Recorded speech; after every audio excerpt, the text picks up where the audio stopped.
নবী নয় যে নবী বলে ডাকে।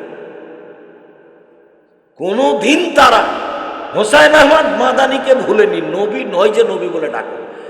আমি আসলে বলিনি যে হোসাইন আহমদ মাদানি শিরক করেছেন।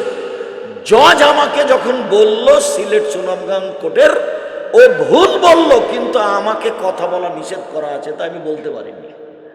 আমি বলেছি যে এটা শিরক, এটা শিরক, এটা শিরক। হোসাইন আহমদ মাদানি যেখানে ডালিম গাছের নিচে বুখারী পড়াতেন, পরবর্তী শিক্ষকেরা বলতেন যে বরকতের জন্য ডালিম গাছের নিচে বুখারী পড়তে যেতে হবে একদিন। আমি বলেছি এটা শিরক। কথা বুঝতে পারোনি?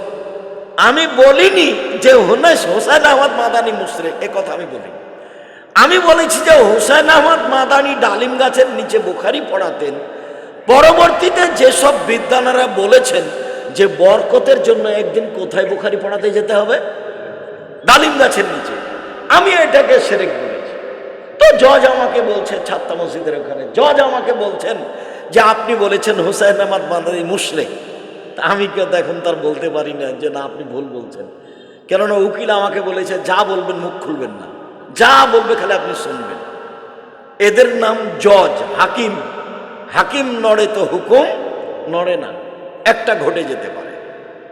তো তারা কোনোদিন স্মরণে তাদেরকে ভুলেনি।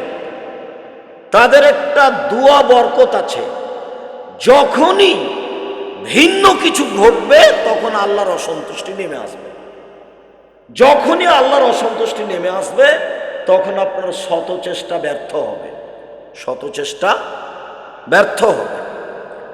আর আরেকটা কথা, যে কাজের জন্য লাগে অধিকার। যেমন আমরা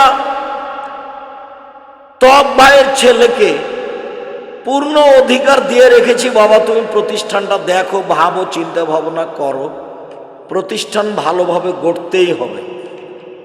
তো স্বাধীনতাই চেয়েছে মুসা আলাইহিস সালাম ফেরাউনের কাছে গিয়ে। স্বাধীনতার খুব দাম।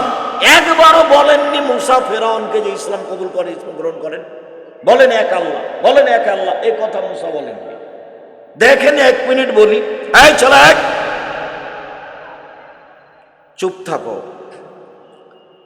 মুসা আলাইহিস সালাম আল্লাহ যখন মুসাকে বললেন যে ফেরাউনের কাছে যান আপনি, তো মুসা বললেন যে আমি সাবলীল ভাষায় ভালো করে কথা বলতে পারি না। তখন আল্লাহ বললেন যে আমি ওটা ঠিক করে দিচ্ছি, আপনি বলেন রব্বি ইশরাহ লি সাদরি ওয়া ইয়াসসির লি আমরি ওয়াহলুল উকদাতাম মিন লিসানি ইয়াফকাহু কাওলি। যেতে হবে, যান, আমি ওটা ঠিক করছি। তখন মুসা আলাইহিস সালাম বলছেন, দেখেন ফেরাউনের পক্ষ থেকে আমার উপরে একটা হত্যার অভিযোগ আছে।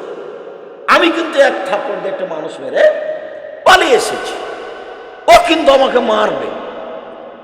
তখন আল্লাহ বলছেন যে ঠিক আছে, আমি আপনার সাথে আছি, আমি আপনার সাথে আছি। তো মুসা আলাইহিস সালাম বলছেন না, আমি একাই যেতে পারবো না, আমার ভয় হচ্ছে। এরপরে কি হবে তাহলে? আমার ভাইকে সাথে দেব। ঠিক আছে, দিলাম।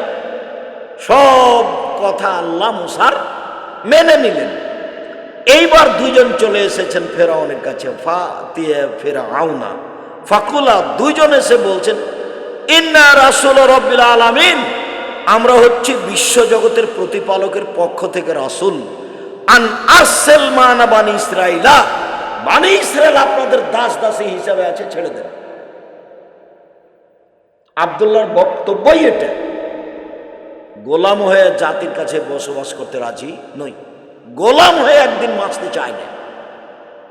মুসা বলছেন যে আমার সম্প্রদায়কে ছেড়ে দিতে হবে। আগে তো এসে বলবে বল লা ইলাহা ইল্লাল্লাহ বল, এই কথা না বলে কি বলছেন? আমার লোকজন ছেড়ে দেন। যুগ যুগ ধরে মুসা আলাইহিস সালামের সম্প্রদায়ের বানি ইসরায়েলেরা দাস দাসী হিসেবে আছে। সারাদিন পুরুষকে কাজ করে নেই, বা যখন তখন পুরুষদের হত্যা করে, আর বানি ইসরায়েলের নারীদের সাথে অন্যায় করে এবং বাড়িতে দাসী হিসাবে রাখে। শতাব্দীর পর শতাব্দী, শতাব্দীর পর শতাব্দী, কাল কাল ধরে চলছে। তো মুসা আলাইহিস সালাম বলছেন ছেড়ে দেন এদেরকে। তো এই কথা বলতে ফেরাউনের খুব ব্যাঘাত, হাতে ঘা লেগেছে।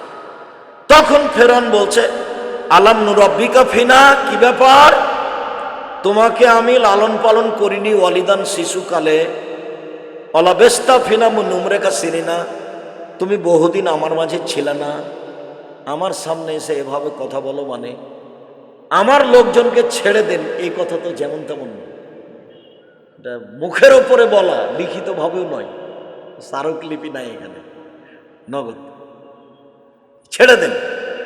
তখন ছোট থেকে শুরু করেছে ফেরাউন তাকে, তোমাকে আমি লালন পালন করিনি, তুমি আমার বাসায় বহুদিন ছিল না, ফালতা ফালাতা কাল্লাতি ফালতা, তুমি একটা কর্ম করেছো, যা তুমি করেছো, তুমি তোমার কর্ম করেছো, এক থাপ্পড়ে মানুষ মেরেছো, ওয়ান্তা মিনাল কাফিরিন, তুমি বড় অকৃতজ্ঞ।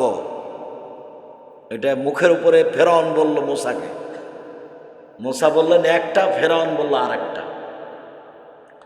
তো এইবার মুসা বলছেন যে কালা ফাল তুহা এদাউয়ানা মিনাদ দাল্লিন, হ্যাঁ আমি এক থাপড় দিয়ে মানুষ মেরেছি, তখন আমি ভ্রান্ত পথে ছিলাম, ফারাক্ত মিনকুম, তোমার ভয়ে আমি দেশ ছেড়েছি, লাম্মা খিফতুকুম, যখন তোমার আশঙ্কা তোমাকে মারবা, ফওয়াহাবালি রব্বি হুকমান, আমার প্রতিপালক আমাকে জ্ঞানে গুণে পূর্ণ করেছেন, ওয়াজালানি মিনাল মুসলিম মুরসালিন, আমাকে নবী করেছেন, অতিলকা নিয়ামাতুন তামুন্নুহা, আর এই যে তুমি বললে ছোট থেকে লালন পালন করেছি, এই করেছি, তুমি আমার প্রতি অনুগ্রহ করেছ, অনুগ্রহ করে তুমি খোটা দিয়েছ, আনাবাত্তা বানি ইসরাইলা, এই সুবাদে তুমি বানি ইসরাইলকে দাস দাসীতে পরিণত করেছ, তুমি বড় উদ্ধত স্বৈরাচার সীমা লঙ্ঘন করেছ।